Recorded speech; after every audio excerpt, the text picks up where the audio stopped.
Cette nuit-là, il n'y a pas eu de cri qui réveille tout un quartier. Pas de scène spectaculaire, juste une route mouillée, une maison ordinaire et une décision qui n'aurait jamais dû exister. Mathieu n'est pas un homme violent. Il a une vie, des enfants, des habitudes. Et pourtant, en quelques minutes, il va franchir une ligne dont on ne revient pas. Vue de l'extérieur, la famille Leroux ressemblait à toutes les autres. Des repas d'été, des sourires sur des photos un peu jaunies, des enfants qui courent dans le jardin, des adultes qui parlent trop fort pour cacher le silence. Chez eux, on disait que la famille, c'était sacré. Mais le sacré, parfois, sert surtout à empêcher de poser des questions. Mathieu grandit avec une gêne qu'il ne sait pas nommer. Il y a cet homme, Henri Valmont, que les adultes appellent « papy », avec une tendresse automatique. Mathieu, lui, évite son regard. Et plus il grandit, plus il comprend que certains souvenirs ne sont pas des souvenirs, mais des fragments, des bruits de pas, une porte qui se referme, un couloir trop long, et cette sensation d'être enfermé à l'intérieur de soi. Quand on est enfant, on apprend vite ce qui doit rester invisible.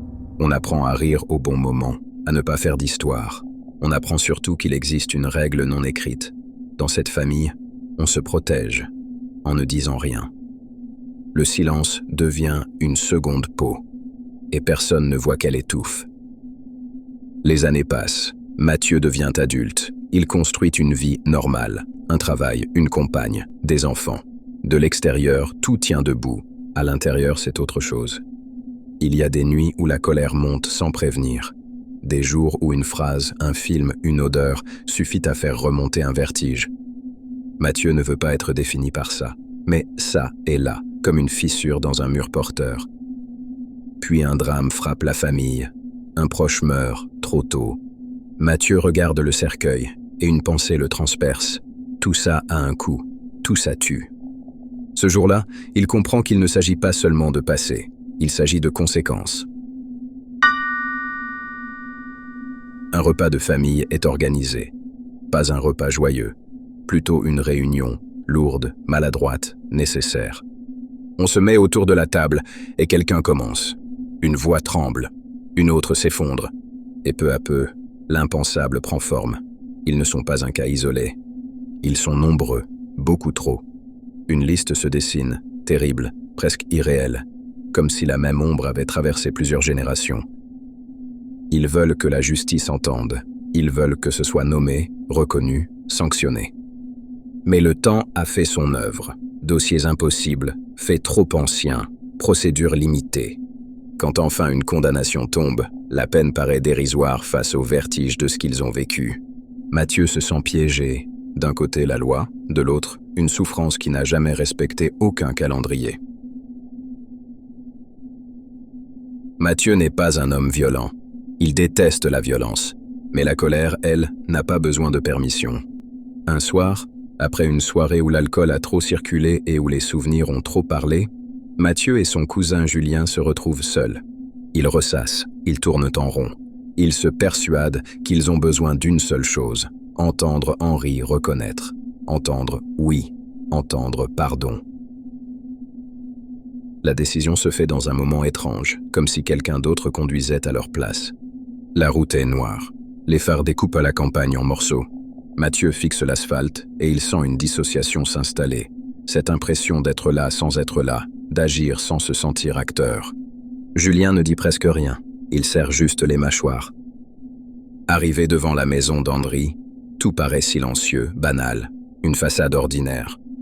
Une fenêtre allumée. Mathieu se dit « C'est maintenant. Juste parler. Juste obtenir la vérité. » Ils entrent, et très vite, la scène dérape. Ce n'est pas un dialogue, c'est une collision. Henri nie, esquive, détourne, minimise. Et dans ce refus, Mathieu entend une seconde agression, celle de l'effacement. La suite, Mathieu la racontera plus tard comme un trou noir. Il se souvient de visages, de mots, d'un regard, mais pas de l'enchaînement exact. Comme si son esprit avait tiré un rideau pour survivre à ce qu'il était en train de faire. Quand la réalité revient, ce n'est pas une révélation héroïque, c'est le bruit. la panique, les sirènes au loin, et une certitude glaciale, sa vie vient de changer de côté. Les policiers arrivent, les questions tombent, les menottes claquent. Mathieu passe de victime à accusé en quelques minutes. Et ce passage est un gouffre. Il comprend qu'il a franchi une limite irréversible, même si, au fond, il sait aussi pourquoi il a franchi cette limite. Il y aura l'enquête, les expertises, les mots froids, personnalité, traumatisme, épisode dissociatif. Mathieu découvre son propre dossier comme on découvre un portrait que d'autres peignent à votre place. Pendant des mois, il vit dans l'attente. Attente du procès, attente de la peine, attente d'un sens. Au tribunal, l'atmosphère est surréaliste. Derrière Mathieu, la famille est là. Pas pour le condamner, pour le soutenir, comme si le procès de la violence était aussi, enfin, le procès du silence. Mathieu entend des choses qu'il n'aurait jamais imaginé entendre dans un lieu officiel. Des fragments de vérité, des cicatrices mises en mots, une humanité cabossée mais présente. La peine tombe, de la prison. Mathieu ne se voit pas comme un monstre, mais il ne peut pas non plus se regarder comme avant. Il pense à ses enfants, à ce qu'ils liront un jour, à ce qu'ils comprendront ou ne comprendront pas. Il comprend une chose essentielle, la douleur n'excuse pas tout, mais l'ignorer fabrique des catastrophes. Après la sortie, il n'y a pas de musique triomphale.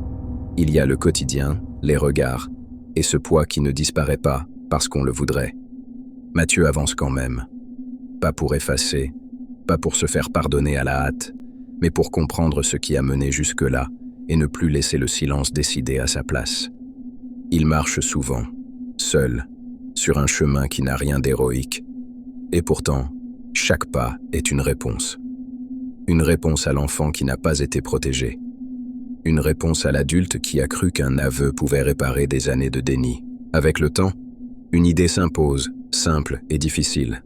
Quand une société tarde à entendre, la souffrance cherche d'autres issues, parfois les pires. Et si cette histoire doit servir à quelque chose, ce n'est pas à justifier la violence. C'est à rappeler que la prévention sauve des vies, des familles, des trajectoires. Parce que la morale, au fond, tient en quelques vérités que personne ne devrait oublier. On ne guérit pas d'un secret en l'enfermant davantage. On ne protège pas une famille en étouffant la parole. Et on ne laisse jamais un enfant porter seul ce qui le dépasse. Si vous reconnaissez autour de vous des signes de détresse, si quelqu'un tente de parler et que ça dérange, écoutez quand même. Prenez au sérieux. Orientez vers de l'aide. Le courage le plus utile parfois, ce n'est pas de faire justice soi-même. C'est d'ouvrir une porte au bon moment avant que tout bascule.